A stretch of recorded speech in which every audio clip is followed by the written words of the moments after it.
Te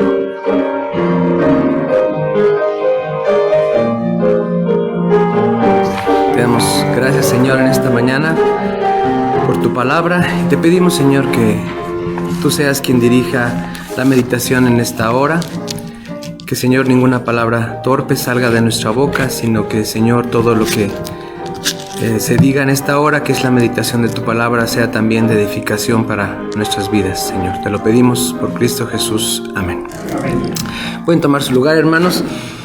Pues qué impacto, ¿no? Esto que acabamos de leer. Se queda uno con el corazón así aplastado, ¿no? Esta situación de Jefté, pero pues tenemos como siempre que leer en el contexto y vamos a retomarnos y a remontarnos a algunos versículos y algunos capítulos antes para que en esta mañana, hermanos, podamos entender quién es Jefté, qué es lo que vivió Jefté y por qué llegamos a esta última parte de la lectura bíblica que acabamos de hacer. Entonces les pido que tengan sus Biblias abiertas. Vamos a estarnos refiriendo a los capítulos 10 y 11 de Jueces. Y bueno, pues estamos continuando, hermanos, esta serie de meditaciones en relación a los jueces. Ya el pastor ha estado repitiendo en varios domingos y nuevamente lo vemos, cómo se narran periodos de opresión. Se narran periodos en el que el pueblo se arrepiente de sus pecados, que básicamente es la idolatría, olvidarse de Dios, dejarlo atrás, y se levantan jueces que Dios establece, como ya platicamos en domingos pasados, de Débora, de Gedeón. Ahorita hablamos de Jefté. Adelante hablaremos de Sansón, que también es muy muy conocido aún desde muy pequeños, ¿no? Y bueno, en el capítulo número 10 de Jueces encontramos que el pueblo había tenido tiempos de paz. Se habla de alrededor de unos 50 años. En el versículo 6 del capítulo 10 se habla de 23 años del gobierno de Tola y 22 años en el gobierno de Jair, dice el versículo 6. Pero los hijos de Israel volvieron a hacer lo malo ante los ojos de Jehová y sirvieron a los Baales y a Astarot, a los dioses de Siria, a los dioses de Sidón, a los dioses de Moab, a los dioses de los hijos de Amón y a los dioses de los filisteos, y dejaron a Jehová y no le sirvieron. Vean esta cantidad tan grande de dioses a los que los hebreos o el pueblo escogido se volvió, y Dios, pues como hemos estado mencionando en domingos anteriores, pues es lo que quieres, pues entonces que esos dioses te protejan, ¿verdad?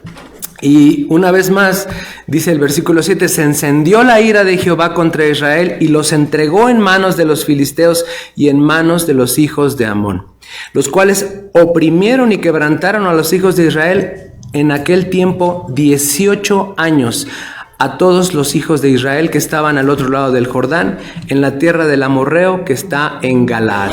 Si recuerdan también en domingos pasados, nuestro pastor comentó que estamos hablando de secciones de los diferentes pueblos, y en este caso esta historia se sitúa en Galaad. Y bueno, en el versículo 15 nos habla de que ellos se arrepintieron, menciona, y los hijos de Israel respondieron a Jehová: hemos pecado, haz tú con nosotros como bien te parezca, solo te rogamos que nos libres en este día. Y quitaron entre sí los dioses ajenos y sirvieron a Jehová, y él fue angustiado a causa de la aflicción de Israel. Finalmente Dios, hermanos, en este libre albedrío nos deja actuar, pero no quiere decir que Dios esté tranquilo, ¿verdad? Dice, a Dios le dolía cómo su pueblo se alejaba de él. Dios sentía esta aflicción. Y por supuesto que, como en todos los pueblos, en todas las familias, en este caso en el pueblo de Galaad, dijeron los ancianos, los príncipes: ¿quién comenzará la batalla? Esto es en el versículo 18. ¿Quién comenzará la batalla contra los hijos de Amón? Será caudillo sobre todos los que habitan en Galaad. Y vemos nuevamente, hermanos, entonces se repite, el pueblo no es capaz y piden: ¿quién será el que se levante? ¿No? Ya se habían levantado otros hombres y mujeres que habían juzgado al pueblo, que habían gobernado, porque recuerden que la palabra juez en este momento no significa que juzga, como en el caso actual que nosotros entendemos a un juez. Era un juez, sí, pero también un gobernante, ¿no? Y bueno, vamos a pasar a un primer aspecto en la vida de Jefté. Y quisiera que, nos vayamos al capítulo 11, al versículo 1. Y esta sección vamos a comentar, hermanos, alrededor de un primer aspecto, que es el que todos podemos servir a Dios. Dice el versículo 1, Jefté Galaadita, de la tierra de Galaad, era esforzado y valeroso, pero era hijo de una mujer ramera, y el padre de Jefté era Galaad. Quiere decir, hermanos, Jefté nació en la zona de Galaad, pero también su padre se llamaba Galaad. No era el mismo que le dio el nombre a la región, pero era su padre. Y era hijo de una mujer prostituta. Jefté fue concebido en circunstancias que eran pues deshonrosas para aquella época a los ojos de la sociedad de aquel tiempo, pero dice algo que investigué, que según la costumbre del Antiguo Oriente, el hijo ilegítimo participaba de la herencia de su padre siempre y cuando su padre lo hubiera adoptado. No sabemos exactamente cuáles son las condiciones de Jefté, pero desde luego que el origen de su madre, y en esto pues no tienen la culpa Jefté, ¿verdad? Él no tiene la culpa de lo que haya hecho su madre, pues es lo que etiqueta a Jefté. Le pone un estigma, le pone una marca ahí en su frente. Y esto, hermanos, pues lo marcaría toda su vida. Era inaceptable este hijo, ¿no? Siempre visto como hijo ilegítimo, y actualmente hay palabras muy feas para referirse a ello. Así es que cuando Galaad se casa con una mujer, pues acorde, no sé, a lo que la sociedad establece, pues tiene hijos legítimos, y estos hijos menosprecian a Jefté, que es el hijo ilegítimo. Pues para nosotros en nuestra sociedad actual diríamos, pues es mi medio hermano, y seguramente muchos tenemos medios hermanos. Y a lo mejor los vemos como hermanos, no pensamos así, es mi medio hermano, es mi hermano, ¿verdad? Porque en nuestra sociedad actual es distinto, pero en aquella época no. Este estigma estaba toda su vida sobre de él como hijo ilegítimo. Y entonces seguramente, hermanos, que Galaad muere porque se habla de una herencia. En el versículo 2 dice, los hermanos de Jefté hablan, no heredarás en la casa de nuestro padre porque eres hijo de otra mujer. Entonces seguramente Galaad muere, hay una herencia, pues seguramente son tierras, animales, ganado, y dicen, pues ¿sabes qué? No sabemos cuántos hermanos, pero tú no vas a heredar nada. Y Jefté, pues más adelante lo confirmamos, no solamente sus hermanos lo echan de la casa, sino que los ancianos de Galaad también lo echan de Galaad. No solo sale de la casa, sale de todo lo que sería la ciudad de Galaad, es echado fuera. Y pues imaginémonos en esta circunstancia, hermanos, de repente, ¿sabes qué? Te vas de la ciudad.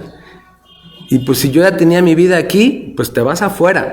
Y entonces Jefté, estando fuera de la ciudad, pues tiene que desarrollar habilidades, tiene que ver cómo se mantiene, tiene que ver cómo consigue el alimento. Y dice el versículo 3 del capítulo 11, que habitó en la tierra de Tob y se juntaron con él hombres ociosos. Imaginémonos, investigué sobre todo, dice que es un paraje al noreste del territorio de Galaad. Y dice que en esta versión, que convive con hombres ociosos. Otras versiones hablan de bandoleros. Esa palabra sí la tenemos muy clara. Podemos pensar en ladrones. Pero imaginémonos que salen de la ciudad, te encuentras otros que también están desterrados y están fuera, y pues te juntas con ellos porque pues tenemos que sobrevivir, tenemos que vivir de algo y continuar sus vidas. Y entendemos, yo me lo imagino, hermanos, como campamentos así, porque en el pasaje que leímos dice que Jefté tenía una hija. Entonces, pues pensemos, un campamento, tengo mi esposa, tengo mi hija, Y los otros bandoleros, pues seguramente también tienen a sus esposos, a sus hijas. O sea, no es que estén atrás de una roca escondidos. Seguramente hay un campamento, ¿no? Hay un lugar donde ellos habitan. Y ahí, hermanos, Jefté, pues parece que empieza a desarrollar dotes de líder. Se piensa también, hermanos, algunos estudiosos de la Biblia, pues piensan que más bien ellos se dedicaban a hacer como la guerra a otros pueblos, pues para conseguir lo que todo el mundo consigue cuando pelean, ¿no? Alimento, animales y hacerse de bienes para poder mantener a las familias, ¿no? Entonces pensamos que Jefté desarrolla pues esas dotes de líder. Lo ven como un jefe, seguramente un estratega, podríamos a lo mejor llamarlo guerrero. Pero esta fama pues llega a los de Galaad. Y cuando los de Galaad ven la amenaza que los amonitas están haciendo con ellos, ya llevamos 18 años que están sobre de ellos, pues empiezan a buscar a alguien que se encargue de ir a pelear con los amonitas. Pero en esto, hermanos, pues nadie se ofrece. No hay nadie dentro de Galaad que quiera, y seguramente alguien pensó, pues está Jefté allá afuera y es muy bueno para la guerra. Es estratega, ya que aquí no hay nadie que quiera ir a pelear, pues vamos a buscar a Jefté. Y dice el versículo 5, capítulo 11, que los ancianos de Galaad fueron a traer a Jefté a la tierra de Tob. Qué paradoja, ¿no, hermanos? Primero, señalado como hijo ilegítimo, señalada a la mamá, echado de la casa familiar, echado de la tierra completamente por los ancianos de Galaad, y ahora pues dicen, pero pues tú tienes dotes, ¿no? Tú tienes conocimiento, tú tienes habilidades, sírvenos, ¿no? Y bueno, Jefté, dice el versículo 1 que leímos, era esforzado y era valiente. Y estas dos palabras, hermanos, se mencionan de todos los jueces que leemos en el libro de Jueces, siempre mencionan, y era esforzado y era valiente. Era esforzado y valiente, como la semana pasada cuando hablamos de Gedeón. Y Jefté, pues obviamente imagínense la postura de Jefté, ¿verdad? Corrido, ya tengo mi vida hecha por acá, y vienen, oye Jefté, ayúdanos con los amonitas. Y Jefté les dice, versículos 6 y 7, ¿no me aborrecisteis vosotros y me echasteis de la casa de mi padre? ¿Por qué pues venís ahora a mí cuando estáis en aflicción? Es muy claro, ¿no? El rencor que siente Jefté. Sin embargo, pues hermanos, ante situaciones en las que la vida está en juego, en este caso 18 años de opresión, pues los ancianos se humillan delante de Jefté. Y hermanos, Dios tenía un plan para Jefté. Independientemente de todas las circunstancias de Jefté, que a lo mejor ya lo dijimos, no lo repito, todo lo que dijimos de Jefté, lo que vivió, señalado, etiquetado, bandolero, ladrón, Dios lo escogió para que fuera la salvación de su pueblo. Y hermanos, es que a veces para nosotros, como hombres, podemos pensar en que ¿quién puede liderear? ¿Quién puede servir a Dios? ¿Quién puede ser un instrumento de Dios? Y la Biblia, hermanos, está llena de ejemplos de personas como Jefté. Si recordamos, pues tenemos a Moisés. ¿Qué decía Moisés? Es que pues yo cómo, pues si yo no sé hablar, ¿no? Pues soy tartamudo, ¿cómo? Y si recordamos, tenemos a Gedeón, ¿no? Que hablamos la semana pasada. Ay, pero seguro que sí. A ver, mándame una prueba y moja el vellón. Y luego, a ver, moja la tierra, pero no mojes el vellón. O sea, era inseguro. No estaba con esa confianza en Dios. Y Dios los escogió. ¿Recuerdan a Santiago y a Juan, los hijos del trueno? Un carácter terrible, y Dios los escogió y los usó. Jonás, ¿no?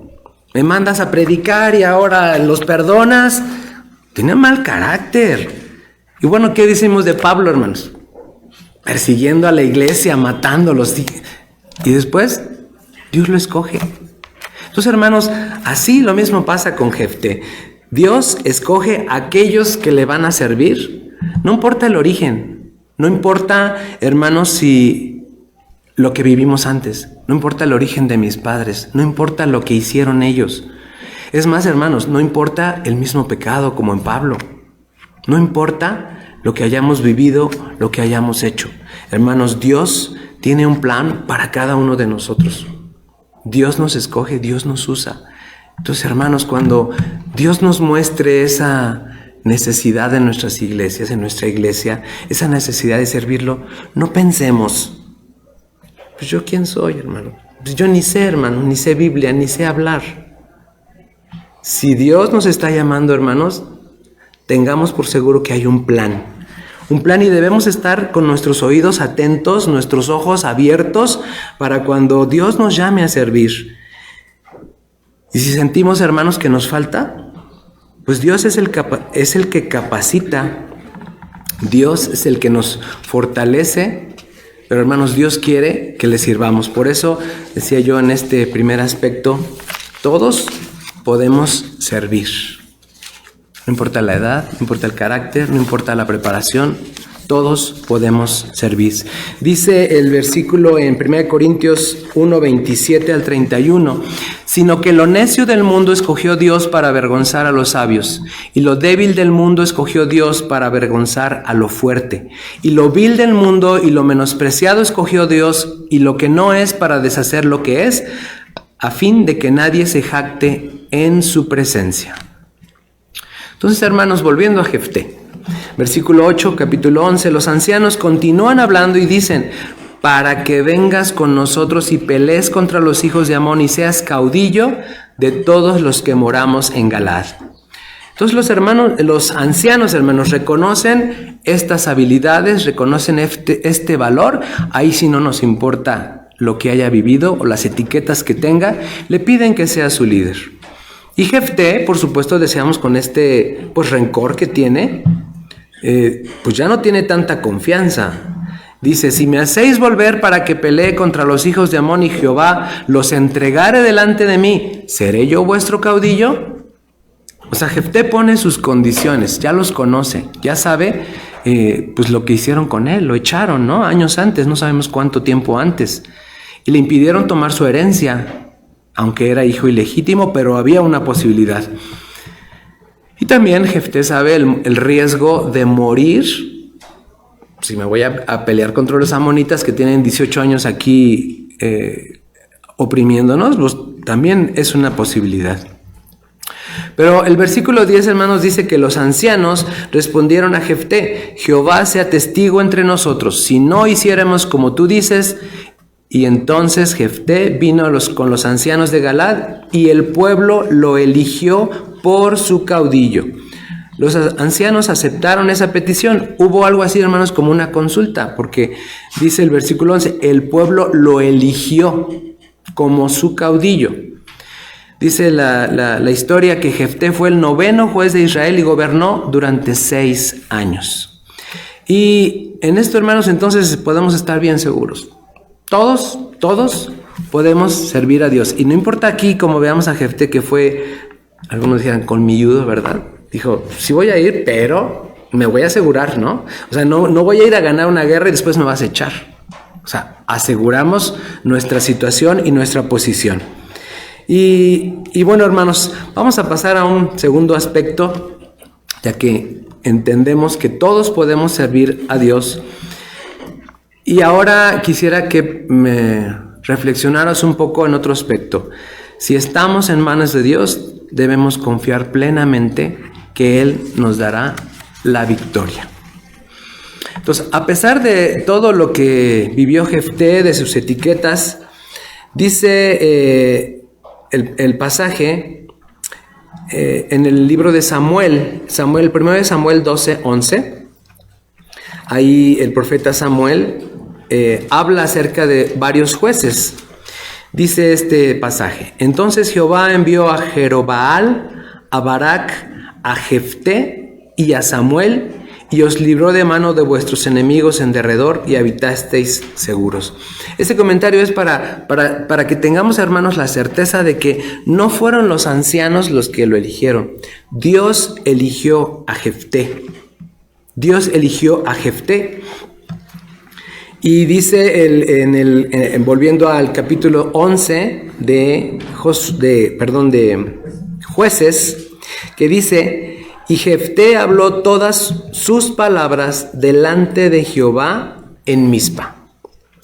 Entonces, hermanos, a lo que quisiera recalcar en este aspecto, Jefté conocía a Jehová, conocía de la historia del pueblo, confiaba en él. Dice que Jehová envió a Jefté. Y Jefté, cuando toma esta posición de líder, pues va con los amonitas e intenta negociar. Jefté ya se sentía como el líder, o sea, lo aceptó, lo tomó.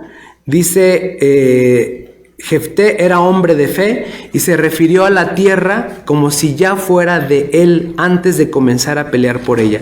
Tenía la confianza en la victoria. Por eso les digo que Jefté confiaba en Dios. Jefté intenta negociar con los amonitas, intenta no ir a la guerra. En el versículo 12 dice que envió Jefté mensajeros al rey de los amonitas diciendo: ¿qué tienes tú conmigo que has venido a mí para hacer guerra contra mi tierra? Vean todos los mis que hay. ¿Qué tienes conmigo que has venido a mí para hacer guerra contra mí? O sea, yo soy el representante de Galaad y tú, ¿qué tienes contra mí? Jefté entonces habla como líder y en la creencia de que, o con la convicción de que la tierra es de ellos. Por eso dice: ¿qué tienes conmigo? Pero en este intento de negociar muestra, hermanos, mucho conocimiento, porque hizo 3 intentos o 3 argumentaciones para tratar de no ir a la guerra. En el versículo 15 dice: Jefté ha dicho así, porque envió mensajeros: Israel no tomó tierra de Moab, ni tierra de los hijos de Amón. O sea, tú nos estás oprimiendo, nosotros no te quitamos tierra. En este primer argumento, ustedes lo pueden revisar con más calma después, el mensajero le recuerda a los hijos de Amón, a través de la historia, que ellos no les quitaron ninguna parte de sus tierras. Dice ahí el pasaje que rodearon la tierra de Moab y de Edom, y sería el rey de los amorreos quien les declaró la guerra, que ellos lucharon, le ganaron y obtuvieron la tierra por la vía legítima, digamos. Peleamos y obtuvieron la tierra. Ellos no cedieron. Un segundo argumento se encuentra más adelante en el versículo 23. El argumento es que la tierra se las dio Dios. Dice el versículo 23, así que lo que Jehová Dios de Israel desposeyó al amorreo delante de su pueblo Israel, ¿pretendes tú apoderarte de él? Lo que hiciere poseer Quemos tu Dios, ¿no lo poseerías? Esto es, a ver, si Jehová nos dio esta tierra, ¿tú no la tomarías? Pues si ya Jehová te los dio. Si tu Dios Quemos te diera una tierra, ¿no la aceptarías? Así que todo lo que desposeyó Jehová, nuestro Dios, delante de nosotros, nosotros lo poseeremos. Dice, Dios nos dio esta tierra. Nosotros, digamos, la poseímos de manera de la que se aceptaba en aquellos tiempos, ¿no? Y un tercer argumento, hermanos, es cuestionar por qué en 300 años no habían intentado quitarles la tierra. Dice el versículo 26, cuando Israel ha estado habitando por 300 años a Hesbón y sus aldeas, a Aroer y sus aldeas y todas las ciudades que están en el territorio de Arnón, ¿por qué no las habéis recobrado en ese tiempo? Sin embargo, hermanos, pues estos argumentos no sirvieron para evitar ir a la guerra. Entonces Jefté, hermanos, conocía muy bien la historia. Refleja que a pesar de haber vivido en su condición ilegítima, a pesar de haber estado echado fuera, él recordaba muy bien la historia del pueblo. Y ahora algo muy importante en la vida de Jefté. Fíjense, dice el versículo 29. Y el Espíritu de Jehová vino sobre Jefté. Entonces Jefté no solo conocía la historia del pueblo, porque eso era una enseñanza, ¿se acuerdan? Y las pasaréis a vuestros hijos, y las repetirás, y las enseñarás. Entonces Jefté fue enseñado. Conocía los mandamientos, y Dios dice que vino sobre él. Entonces, el Espíritu de Dios estaba con él, su Espíritu vino sobre él. Jefté creía esto. Como dijo el pastor el domingo pasado, mencionaba, ¿no? En relación a Gedeón. No solo es creer en Dios, es creerle a Dios. Jefté sabía que Dios estaba con él. Y a veces, hermanos, cuando oramos, pedimos a Dios por una solución. Dios nos manda una solución, pero Dios nos manda a tener confianza en Él. Dice Génesis 15, 5 y 6. Dios le promete a Abraham que su descendencia sería como las estrellas del cielo. El pasaje dice que Abraham creyó a Jehová y fue contado por justicia. Creyó que su promesa era una realidad. Y yo le preguntaba en la semana al pastor, porque le digo, es que no veo la palabra fe. Pero me decía él, es que la palabra, al decir Abraham creyó a Jehová, aunque no es la palabra fe como tal, estamos hablando de fe. Abraham tenía fe, tampoco menciona que Jefté tenía esa palabra fe, pero tenía la confianza. Entonces, y tenía la confianza de que esa tierra me la dio Dios. Entonces tenía la confianza, digamos que de ir a pelear. Dice Hebreos 11 que la fe es pues la certeza de lo que se espera, la convicción de lo que no se ve. Por eso, hermanos, yo quisiera que tuviéramos presente en esta segunda parte. Si estamos en manos de Dios, debemos confiar plenamente en que Él nos va a dar la victoria. Les decía que a veces oramos, pero no siempre tenemos esa convicción de lo que no se ve, la certeza de lo que se espera. Debemos tener, hermanos, esa conciencia. Pedimos a Dios, pidamos con fe. Pidamos con fe, tengamos la certeza de que Dios va a resolver, Dios nos va a dar una respuesta. No siempre es la respuesta que nosotros queremos o como la queremos. A veces Dios nos manda respuestas diferentes, pero Dios va a dar una respuesta en su tiempo, en su momento, y a lo mejor diferente a lo que nosotros esperamos, hermanos. Y pues vamos a pasar a un último aspecto, hermanos, que es el que se relaciona con en nuestro mensaje de hoy, que es Jefté, promesas que duelen. Dice el versículo 29 que como los amonitas rehúsan retirarse de Galaad, Jefté se prepara para la guerra. Y ya dijimos que el Espíritu de Jehová vino sobre Jefté. Jefté recibió el poder, y esta misma expresión se usa en relación a otros jueces. Por ejemplo, sobre Otoniel, que es otro juez, en Jueces 3:10, se usa la misma expresión. El Espíritu de Jehová vino sobre Otoniel. También sobre Sansón, en sobre Gedeón, en Jueces 6:34, dice lo mismo, el Espíritu de Jehová vino sobre Gedeón. Después en Jueces 13:25 habla de Sansón y vuelve a decir, el Espíritu de Jehová vino sobre Sansón. Y de Sansón hay varios pasajes, hermanos, si leemos toda la historia de Sansón. Antes de hacer grandes proezas, antes de tirar las columnas del templo, dice, el Espíritu de Jehová vino sobre Sansón. Antes de hacer muchas cosas, proezas grandes, el Espíritu de Dios vino sobre él, y lo mismo sobre Jefté. Yo a lo que voy con estos, hermanos, es que, yo quiero imaginar que Jefté sentía algo diferente. Sentía el poder del Espíritu de Dios, el Espíritu de Jehová que estaba sobre él. Yo quiero pensarlo así, porque si Sansón sintió el poder de Dios e hizo esas proezas, si lo hicieron otros jueces, seguramente Jefté también lo sintió así, y por algo lo narra el escritor del pasaje, ¿no? El Espíritu vino sobre él.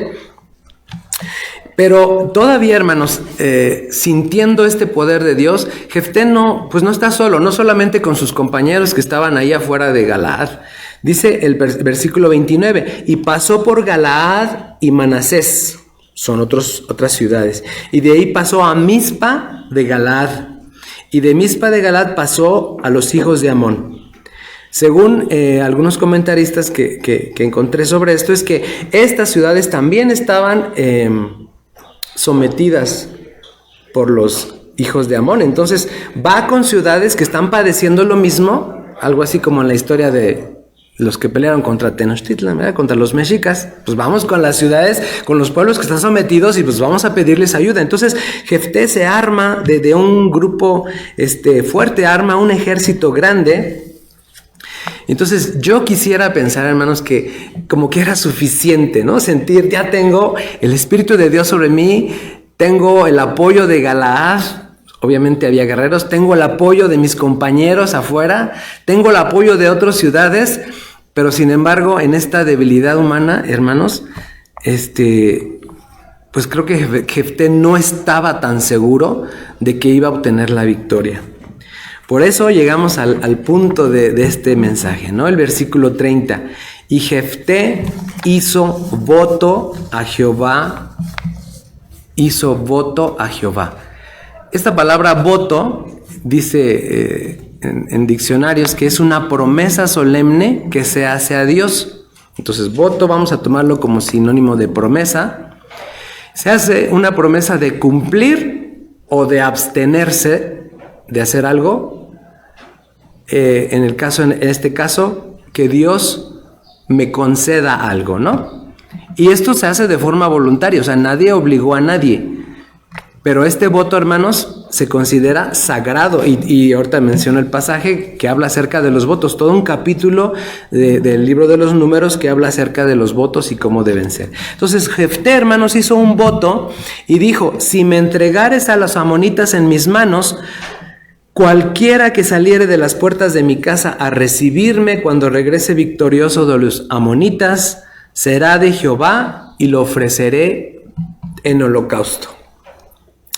Y fíjense, hermanos, que la palabra voto pues no la usamos nosotros, no la usamos en otro sentido, como votar, ¿no? O como dar mi voto. Pero aquí voto es una promesa. Y hermanos, en nuestra vida cotidiana hacemos votos.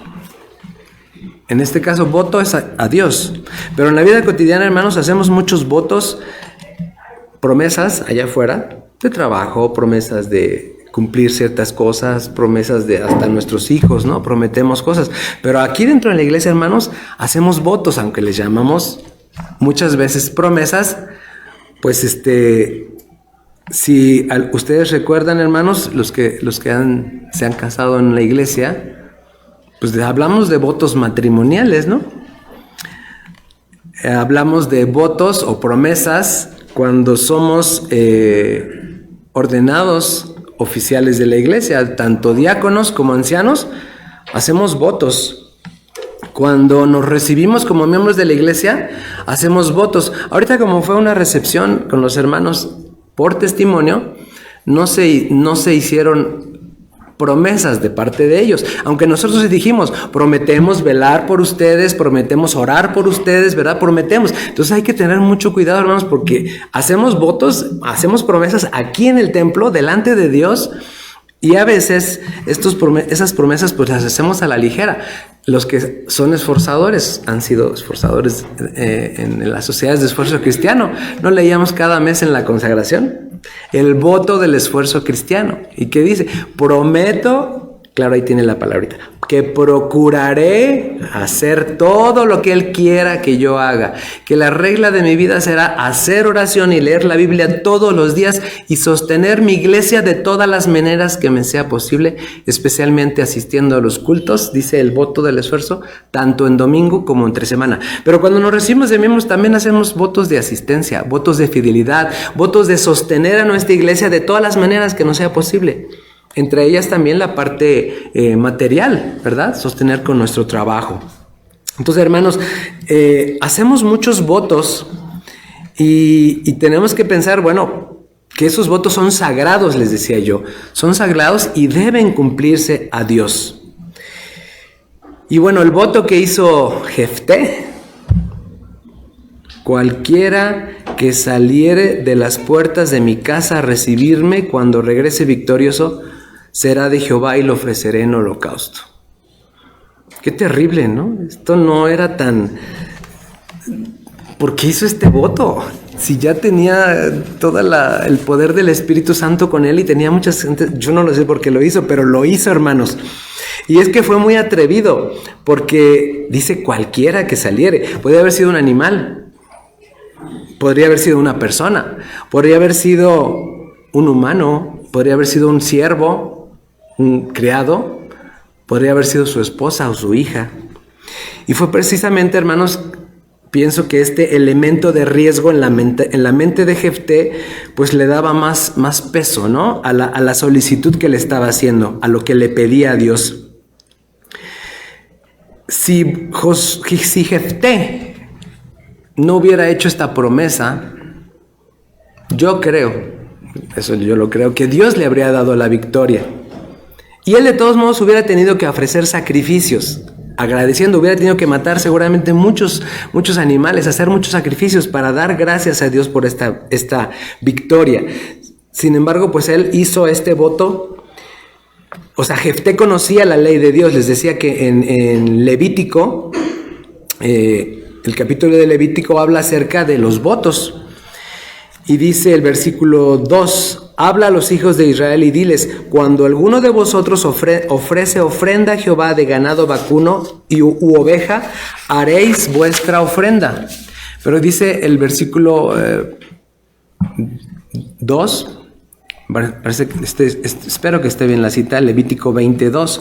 Cualquiera varón de los hijos de Israel o de los extranjeros que moran en Israel que ofreciere alguno de sus hijos a Moloc, o sea, a otro dios, de seguro morirá, el pueblo de la tierra lo apedreará.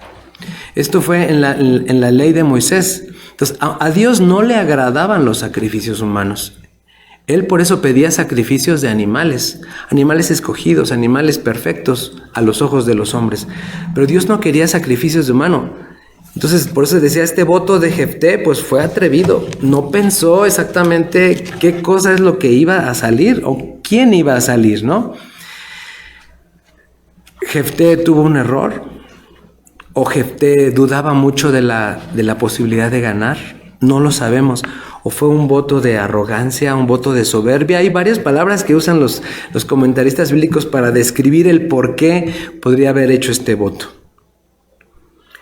Pero hermanos, Jehová, Dios ya tenía en sus planes la victoria.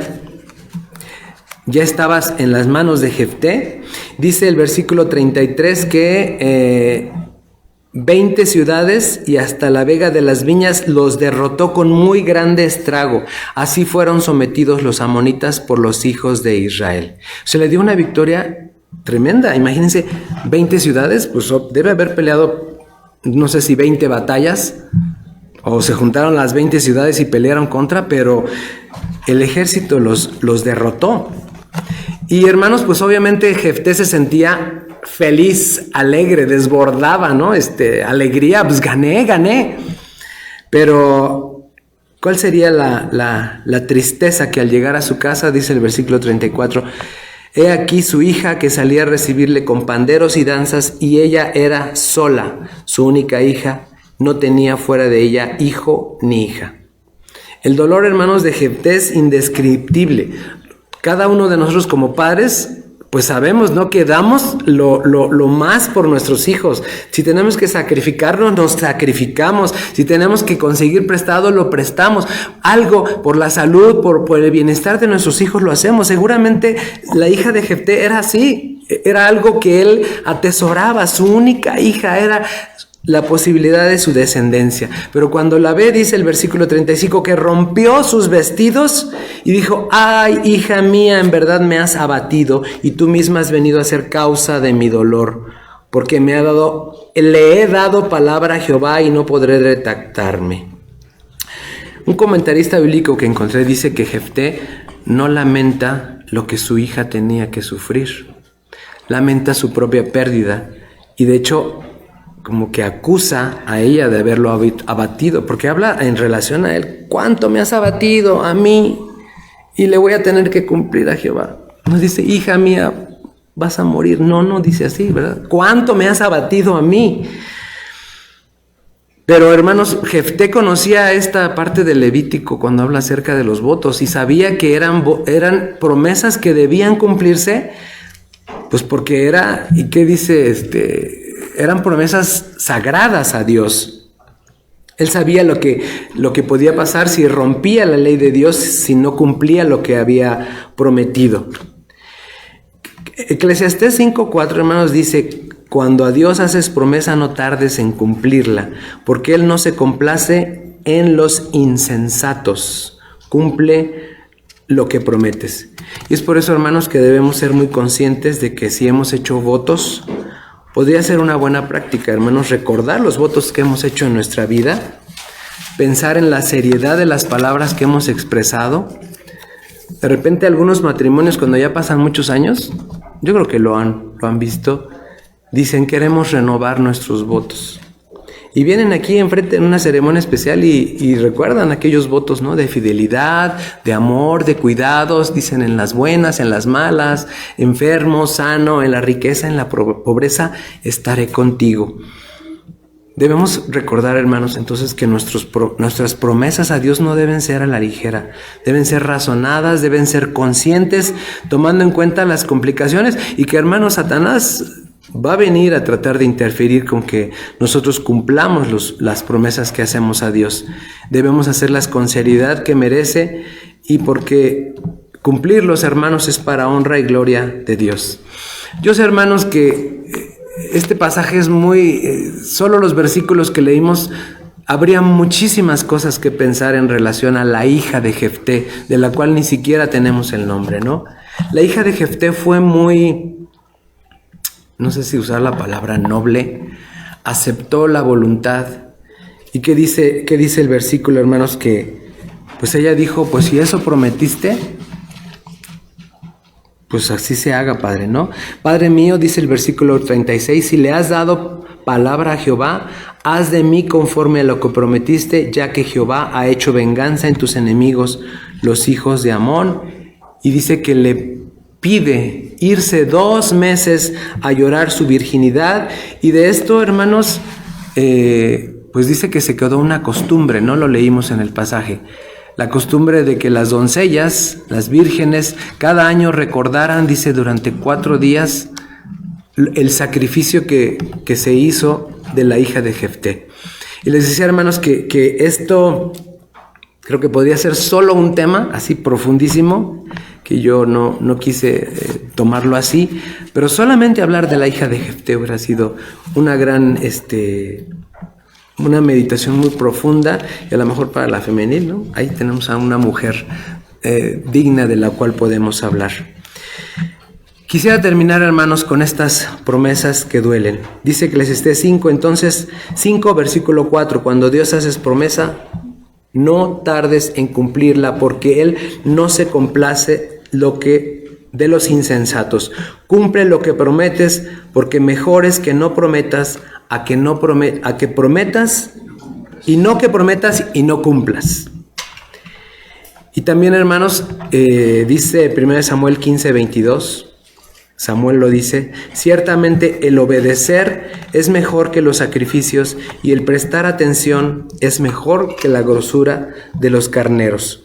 Dice el Salmo 51:16, porque no quieres sacrificio que yo lo daría, no quieres holocausto. Los sacrificios a Dios son el espíritu quebrantado, al espíritu contrito y humillado no despreciarás tú, oh Dios. Hermanos, si prometemos a Dios, si le pedimos a Dios algo, con esto de los sacrificios, a veces la gente promete, como decía al principio, es una promesa de hacer algo, una promesa de abstenerse de algo, ¿no? En la vida de la iglesia católica, muchas gentes hacen promesas, ¿no? De abstenerse de cosas, y después van de rodillas hasta un lugar.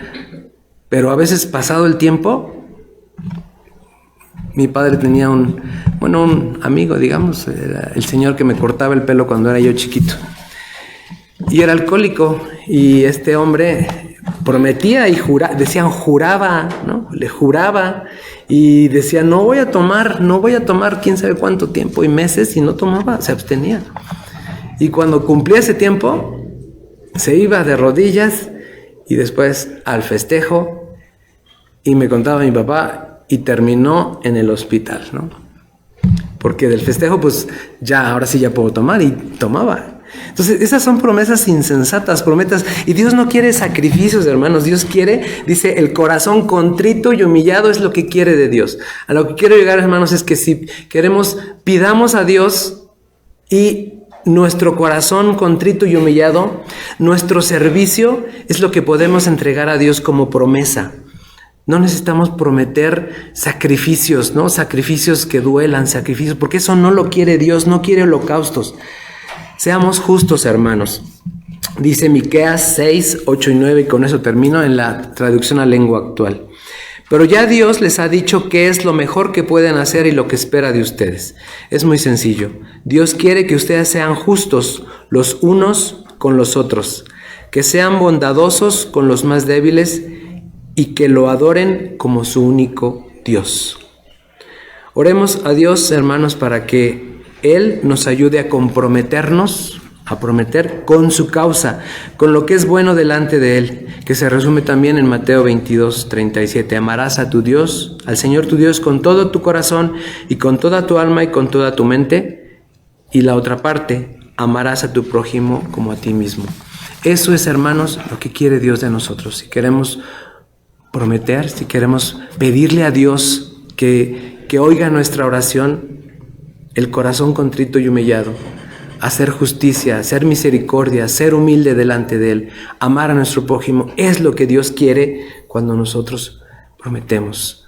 Y oremos, hermanos, con la confianza y la certeza de que si tenemos esa fe fortalecida en que Dios va a escuchar nuestras promesas, en nuestras peticiones, Dios es el que escucha y nos dará la respuesta a lo que nosotros le pedimos, hermanos.